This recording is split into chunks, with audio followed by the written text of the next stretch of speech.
Hello people, this is I once again. Just going to go through a little video here. This is a lovely little document here from a legal court, I believe, a criminal division, in relation to a man going to a curry restaurant, that would being a takeaway restaurant, ordering some curry, asking if it contains nuts, being told it doesn't contain nuts, taking the curry home, eating it and dying. Now, the reason I saw this, if this was highlighted by the very, very kind journalist, Joshua Rosenberg. What a lovely chap he is. And he brought this to the attention. He just posted this on Twitter about this got, the appeal was unsuccessful and the man goes to prison. So, when I read this, I was like, ooh, this is a case of gross negligence manslaughter. And I was in the back of my mind always thinking, gross negligence manslaughter, what other things have happened which ring true of that? And of course, if you've looked at my Grenfell Tower videos, Grenfell Tower, gross negligence manslaughter. That sounds about right. So, I looked at this as a kind of like the criminal template. Now, bear in mind that this is quite possibly a legal document. It's quite possibly you think you're reading things that look like the English language, but most likely they're not. They're encoded and very much possibly a private language, if you are encoded. So what we look at here on the screen might not necessarily be there. So by all means, don't think that this is in any way a legal recommendation or interpretation. This is purely a layman looking at some hieroglyphs on the screen, which may or may not be in a language that I'm competent in. Probably not competent in. So yeah, take it from that as you will. But we're going to look at more of the form, really, more of the layout, and we're kind of going to see like the principles, and how this chap, who's the manager of a takeaway fast food restaurant, if you like, ends up going to prison for 6 years for an act of his employee, who basically wasn't truthful with a customer who ultimately died from a peanut allergy. So how can we transpose that towards the issues of Grenfell Tower? So a criminal prosecution within Grenfell. So possibly who is liable? Now, actually, I just looked at on my laptop for some reason I had my local council. So local council, what's that equivalent to in some parts of the world, like your local area government, whatever that might be. I don't know what they call it in America, but your local authority, whoever your local people are, who you pay your dues to locally to take your bins away, those kind of people. Yeah. So with the Grenfell Tower. And in my particular local area, the council are responsible for certain things. So the one that I was looking at, the guy, it said such and such a person is responsible for 5,000. I think it was 5,000 employees in my local area. So this one guy is responsible for the 5,000 employees and their actions. Okay.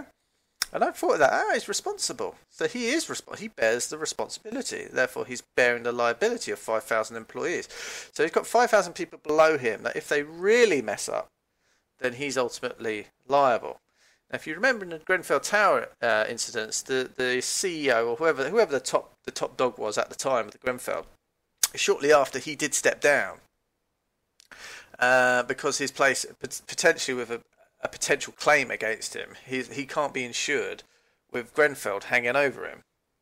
So it doesn't mean that the claim has gone away. It's just that we can't, the cost of insuring you in the shadow of Grenfell, so to speak, means that your position is untenable. So he had to stand down, and thankfully he resigned. He resigned of his own free will, but I'm sure people made him aware, buddy, you're gonna have to go. You're gonna have to get down.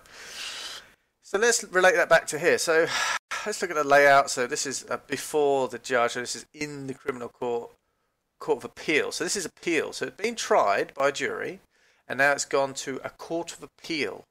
And as I've said many times, a court of appeal is basically like a quality assurance check on the previous court appearances and procedures and everything done tickety-boo well. It's not necessarily it's not a retrial or anything like that, or a mistrial. It's nothing like that. It's just, let's look at everything was done proper.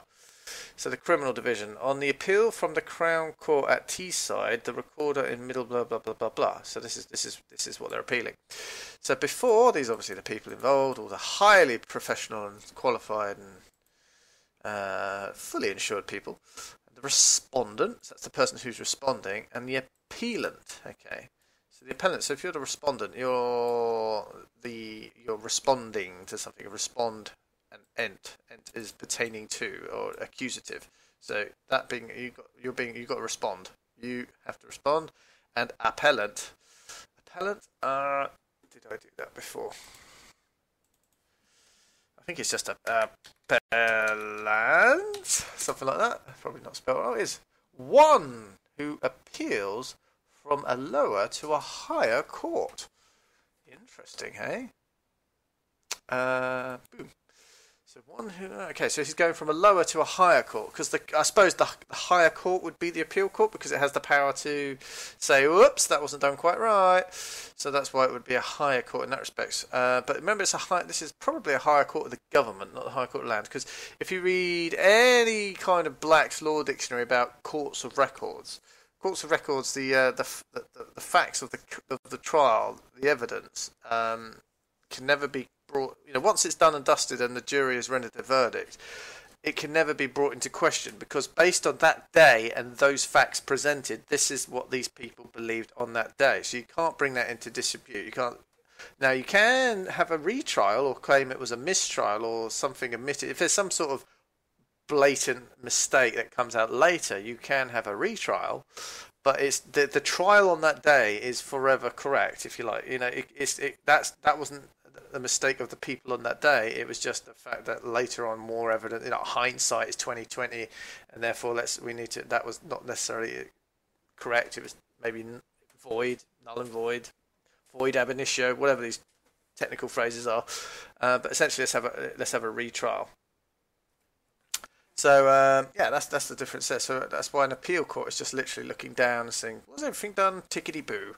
So here we are, all the legal people. So we've got the difference here is between R and Mohammed Khaliki Zaman. So he's appealing what the ruling was against him by a jury. So bear in mind, jury trials can't be appealed. This would immediately mean to me, he's in a legal criminal case. Because the fact that he's gone to like a Crown Court and he's been tried in front of a jury and found guilty, and now he has a chance to appeal it, not sure about that. That seems to be a different system. So that's why I would say, okay, he's in a jury trial court, but he's not having a trial by jury. And these are the kind of little play on words and little tricksies that go on. So you see 12 people in front of you. You think these 12 people are going to give you a fair shout, and I'm sure they did give him a fair shout. But it's and the 12 people sitting as jurors or jury men or women or jury persons, I think they call them nowadays. They'll be sitting there thinking they were the jury, but maybe not in the exact capacity they believe they were sitting there as. So R, that's the person who's the wants to protect. This is what I mean. The case, this could be anyone. This is great. In court, you don't have to give your name. So think about that when you have to give your name to the cop. Well, hang on. If I go to court, I don't have to give my name, and this is the respondent. Yeah. So this guy is his claim against this person here, even though they've put it the other way around. But it's actually a bit of a sneaky trick. This is the appealant. This guy's responding to this appeal. So he now he's on the front foot. He has to prove his case against this person. Of course, he's not going to provide any evidence to the mistakes of court.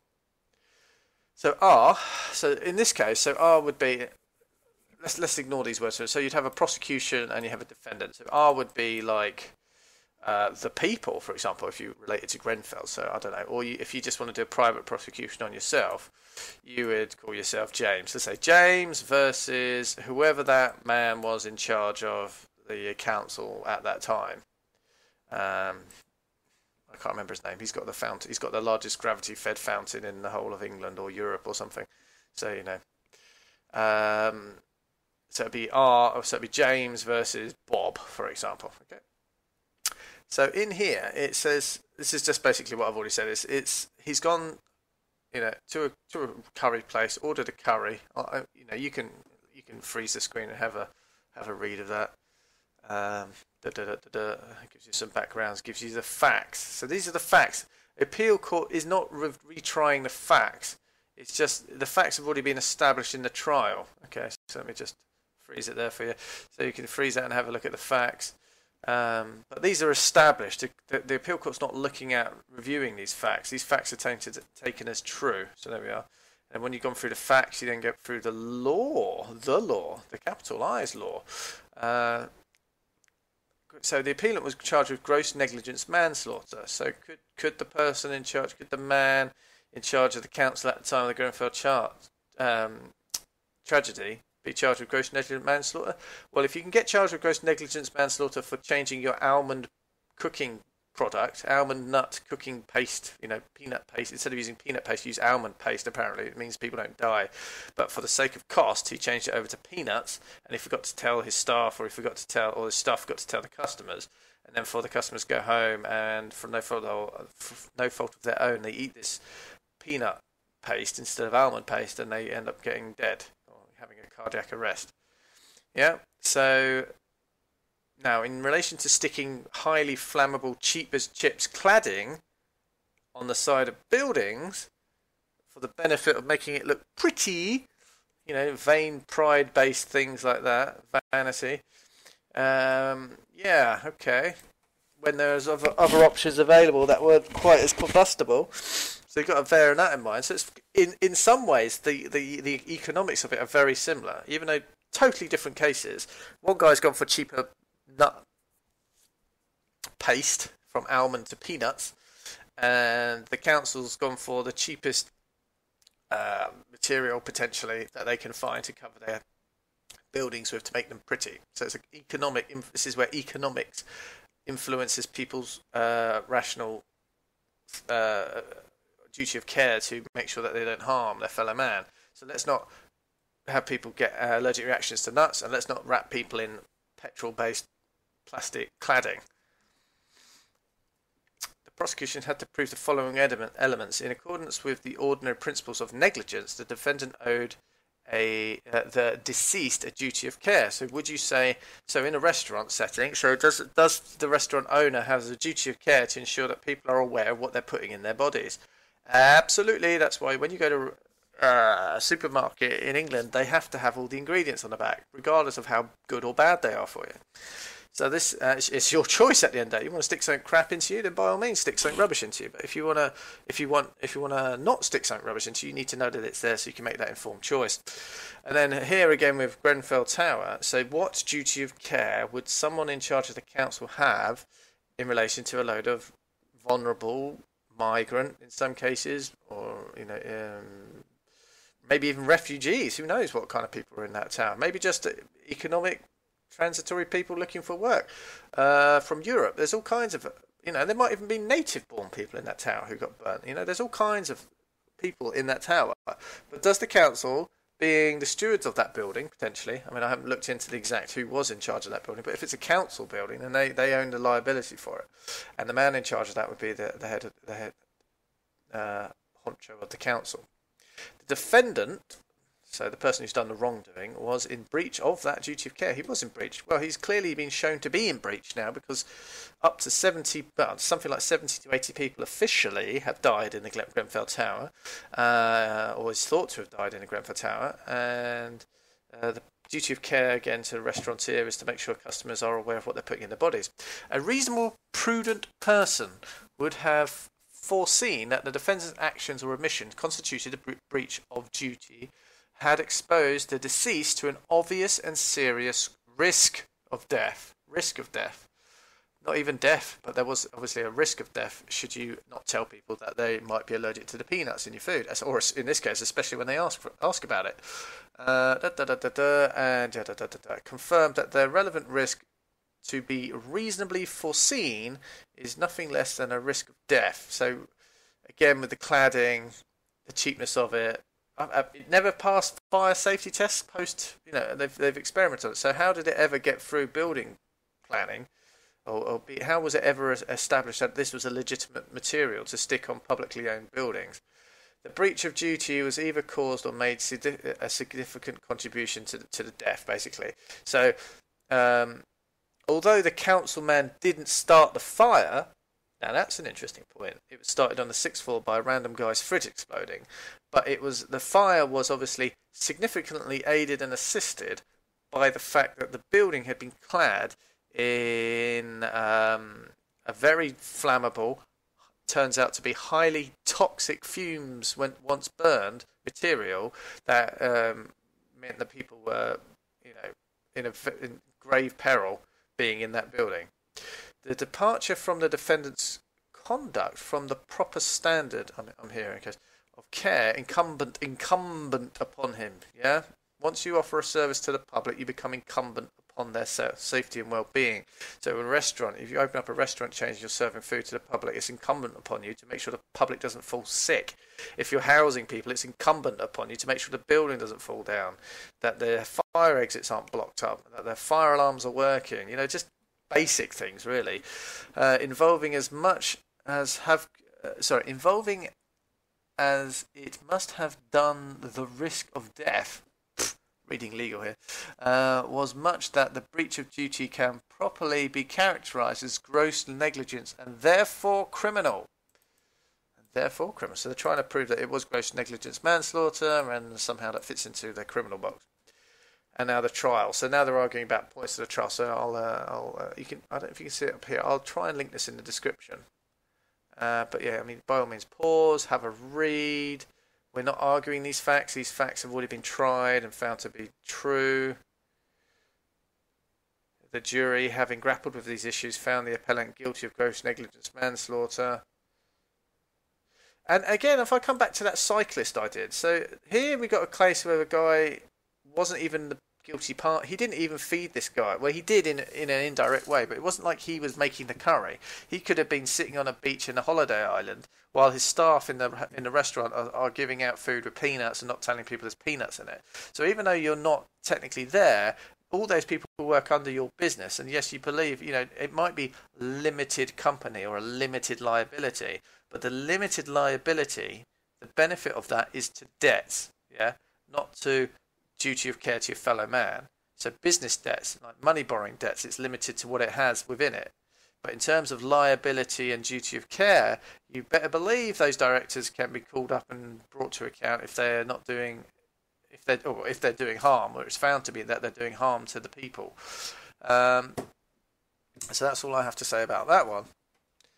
Again, have a little read in your own time. Breach of duty, grounds 1, 2, and 8, and grounds of appeal. This is the grounds of appeal, basically. Hocus pocus stuff. Appealing is very rarely going to bear fruit. It's down here, causation's grounds. So you can see how this is all causation. Grounds of appeal. Causation, what a word. Yeah, it's not a word that you and I should be using. The other grounds. There's like 3 sections just on the grounds of appeal, which have about a billion points in them. Yeah, so it sounds like there's many. It sounds like there's lots of reasons to say that this is a pile of crap.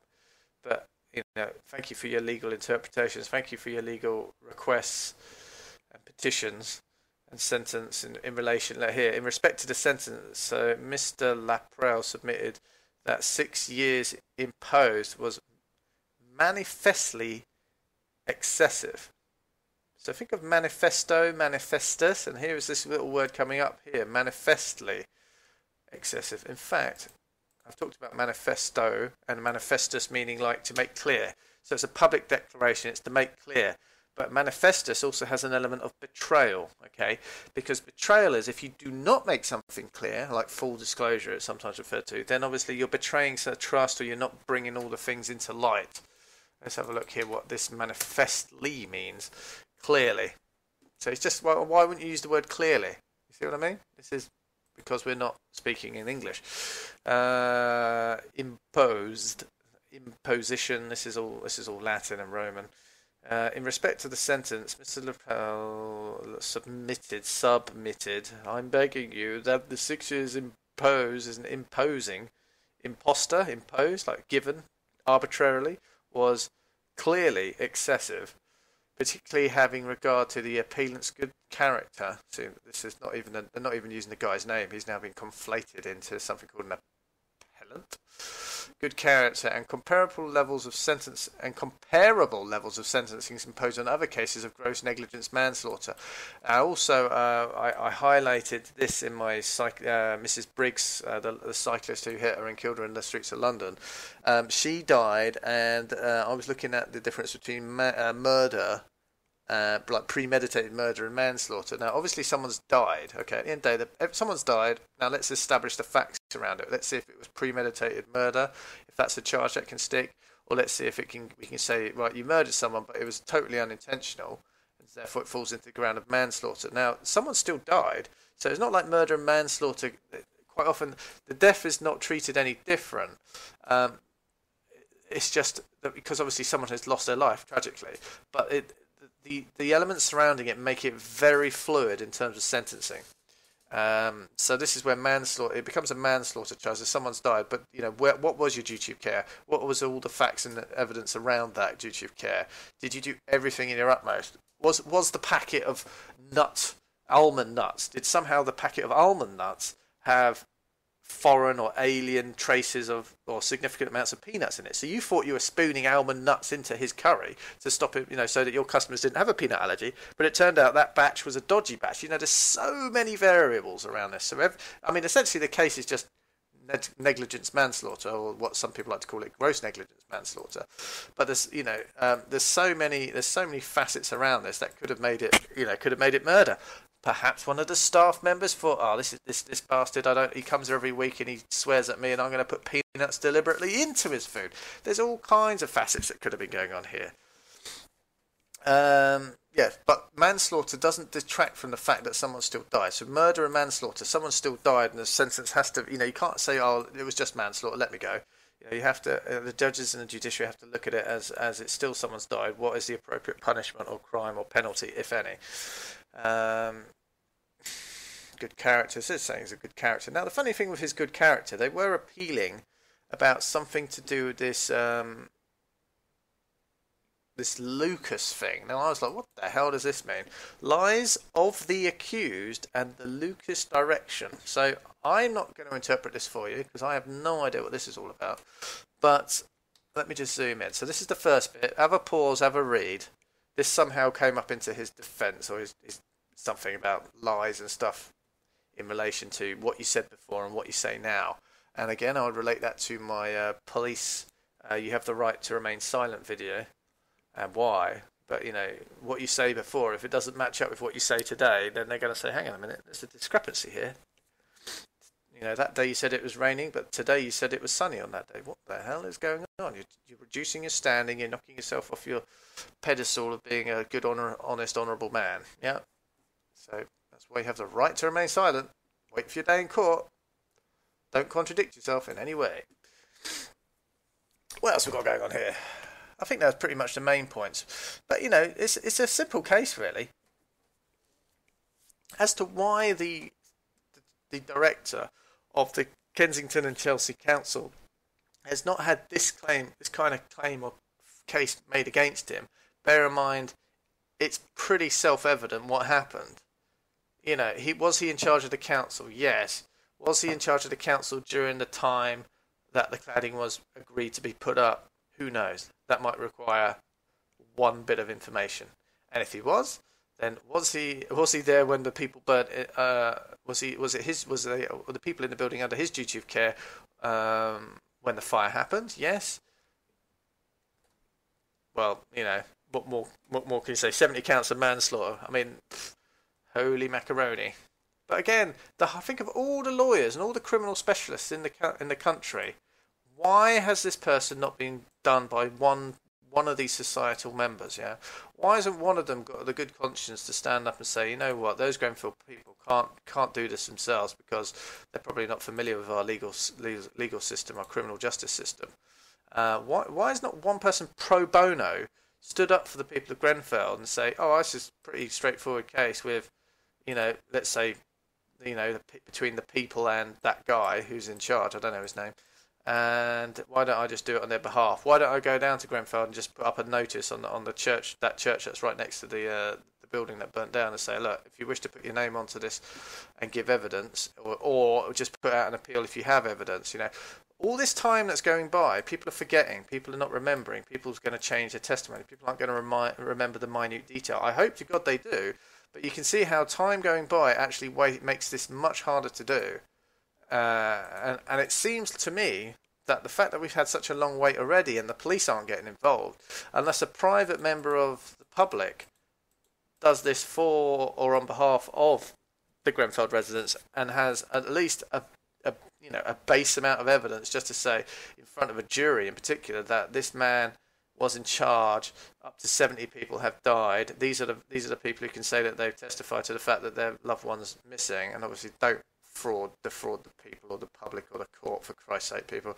I've heard rumours of that going on, people making false claims about being in the building, but for Christ's sake, well, in fact, do it, and then you'll get bloody done for perjury, and perjury's a 25-year service, so you understand how serious lying is in this country, so don't lie, ever. But you understand, if someone comes forward with a bit of know-how, just to do this, just to get people a criminal case started, hold the man who's in charge responsible, establish some facts around you've got all kinds of facts around you don't really need it because it's happened. You don't really need it. It's so simple. Has the building burnt down? Were there people in it? Yes. Who was in charge? He was. People of the jury. Was there a duty of care between being the head controller of the council of that area and making the decision to have that cladding put on the building, and now ultimately being proven to be found wanting? That cladding was found wanting of safety. It was highly flammable, highly dangerous. That is self-evident, right? And I don't, what more can you say to the jury? This guy was in charge of it at the time. This is the charge: gross negligence manslaughter. I mean, if you really want to go whistles and bells with the case, but like I said, it's self-evident. It's clear. Cause and effect. Yeah. And now, in terms of compensation for the people individually, that can be done separately. But once you've got the claim against the man, you can then start having all kinds of, once you've got that proven in front of a jury, you just take that around and say, like, do you want to really, you can start messing around with it civilly and in other ways against insurances and stuff like that. But essentially, bringing the man to justice, if you feel that's what you wish to do, then by all means. Because he was at the top of that game. He was getting paid all that money for being the head of the council. And alas, not only is the cladding found wanting, but the leadership is very much being found wanting. Or at least the leadership of that particular time and place that was in charge of the Grenfell Tower. So I hope that's a little bit of information for you. Go over this and just try and read through it. It's quite detailed. Look how detailed this is. There's so many points. So and like I said, don't take it too much to heart, because obviously it's very much a legal case. But essentially, something along these lines would be very similar for anyone answering for the Grenfell Tower fire. All right. Well, I hope that's been a little bit of help for you. Just get your eye in and a bit of reading, and I'll try and do some more in relation to Grenfell as and when can be done.